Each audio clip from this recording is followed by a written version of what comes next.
आमतौर पर दान, त्याग और कर्तव्य शब्दों का जो मतलब हमें समझाया जाता है, इन विषयों पर मेरे गुरुदेव के विचार बिल्कुल अलग हैं। दरअसल सालों साल से हम इन विचारों के इतने आदी हो चुके हैं कि अगर कोई कहे कि आप असली में इनका अर्थ नहीं जानते हो, तो हमें बड़ा आश्चर्य होगा और हम कहेंगे, अरे नहीं, हमें तो मालूम है। पर दुनिया भर के नेक स्त्री और पुरुष, चाहे वो किसी भी धर्म या जाति या परिवार के क्यों ना हो, परोपकार की भावना से प्रेरित होकर इसका पालन करते हैं। मंदिर के बाहर बैठे भिखारी के हाथों में वो पैसे रख देते हैं और ऐसा दान वो धर्म के नाम पे समझते हैं, जिसे देने वाला ईश्वर की कृपा का हकदार बन जाता है। इसके बाद ज्योतिष की सलाह पर दिए जाने वाले दान का नंबर आता है।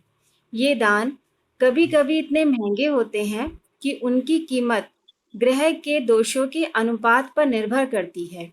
ऐसे मौक़ों पर जवाहरात, रेशमी वस्त्र, चांदी के बर्तन आदि को ज़रूरतमंद को ना देकर वो अपने निकट सगे संबंधियों को देते हैं और वो सोचते हैं कि दान भी हो गया और सारी कीमती चीज़ें परिवार में ही रह गई।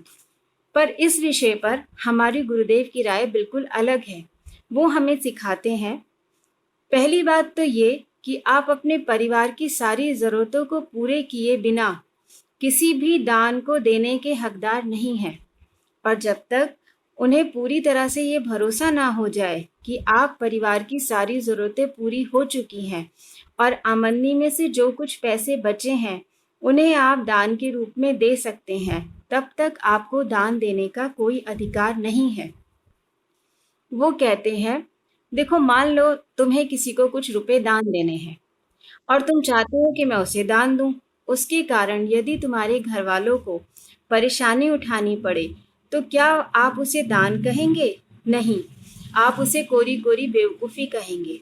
एक गृहस्थ होने के नाते हमारा फ़र्ज़ है कि शादी करने के बाद जब हम गृहस्थ जीवन की जिम्मेदारी अपने ऊपर लेते हैं, तो उनके प्रति हमें अपने फ़र्ज़ों को भी निभाना पड़ता है। हमारे गुरुदेव इस नियम का पालन करते हुए कई बार अपने अभ्यासियों के साथ भी उनके दान को नामंजूर करते देखे गए हैं।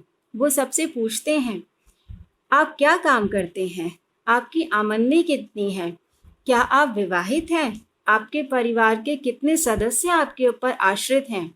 इन सभी सवालों से संतुष्ट हो जाने के बाद ही वो दान स्वीकार करते हैं।